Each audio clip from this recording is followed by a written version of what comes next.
Okay, guys, welcome back to the channel. I know you're saying, WTF, what the hell am I wearing?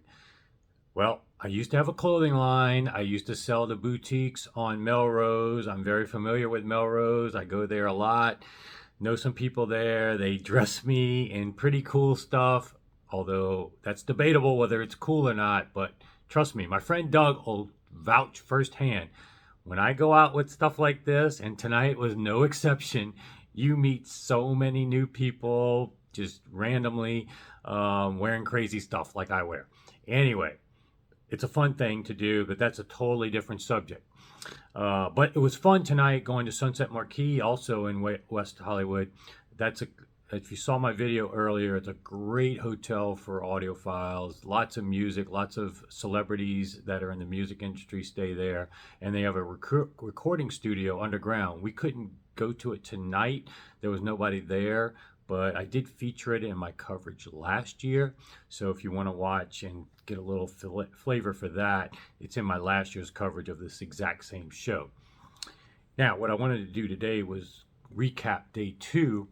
There was a period where I didn't upload some stuff near the end of the day because one of the things I'm going to do, instead of just upload stream of conscious like I've been doing most of the show, is I'm going to curate something I did at the end of the day, kind of innovative. I was in the Voss audio room, which again, from day one, was one of my best favorite rooms. But they were playing this LP both on day one and day two when I was there that just had a lot of ticks, pops, crackles, high noise floor. And so I asked him if he had had that record restored or cleaned. And me knowing Charles Kiermoose, he wasn't familiar with him. I said, look, I'll bring that LP over there. Let's do a video with the audio right now as is.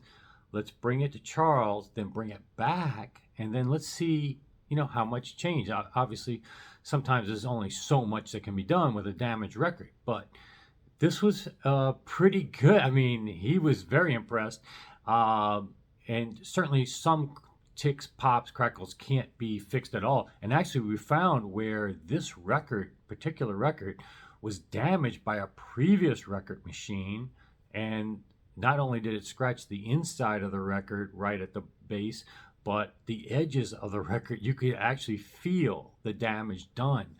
And so that was very telling. But even with all that damage existing and, inherent noise floor that's going to be there regardless at this point, nothing much can be done. We were able to increase the amplitude of the music and reduce the amplitude of the ticks and pops such that it's pretty evident on the video. But I'm going to curate that video because it's a long process. I didn't want to just upload it. People would get fatigued over that long process. So I'll give that to you in a more concise video when I get back and have a chance to edit.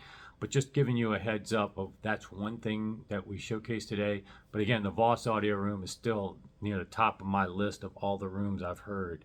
But today, what rooms got added in terms of day two? Obviously, the Margolis Rido room on floor 5, particularly, where the Margolis people were actually at that room, and I've featured them in previous videos.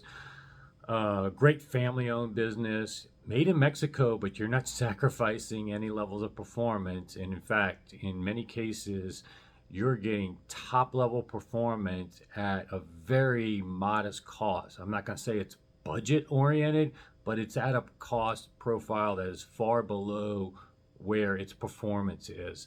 So this is a high-value company and products and the type of company you want to support with the people behind it. And so, and I don't think I've ever heard, Rido's a good speaker, and I've been impressed by it, but I've never fallen in love with Rido. But today was the day I've heard Rido sound better than ever before. So I'm going to give at least a large amount of that credit to the Margolis Electronics this time powering them. And it wasn't even a lot of power needed. So watch those videos if you haven't. Check out Margolis. That's a brand you want to kind of keep your eye on. Also today, I went back into SVS with their home theater in a hotel room, which props to them again for that. But today they were playing music videos, including Sting, and then they also debuted something that's not even released yet. So hopefully, for those that are on the budget-oriented side, for $799, well under $1,000, all-in-one speakers that sounded great. And I know people can, the bass on that was boomy and but full and at least full and powerful. Obviously, pitch definition and level of refinement that you get at higher budget points wasn't there, but it brings up a big point I want to make real quick. I would rather have boomy bass that's full range and gives me that impact, because most songs you don't even need that pitch definition if you're not listening to a lot of classical and standing bass where each note is meaningful. In most cases, you're not going to be that appalled by that bass, and it's going to give you a net positive. Okay, and then it brings up a macro point of just singers in general, like Chris Martin from Coldplay. I've noticed, I've spent a lot of time, like, why is this guy so popular? His voice is pitchy. It's not, he would fail every audition to American Idol in round one. Crackly voice, not an inherently great singer. But I've seen him live. I've seen him on stage with Ed Sheeran, Billie Eilish, people that you would think have better voices per se, objectively better singers, and he embarrasses them. And he's more what you would gravitate to and find interesting. And the reason being is because he's got a deep voice element to all that pitchiness and all the other problems, but he's got a full range, deep voice. And so you can extrapolate that same positive that he parlays into positive to your own system.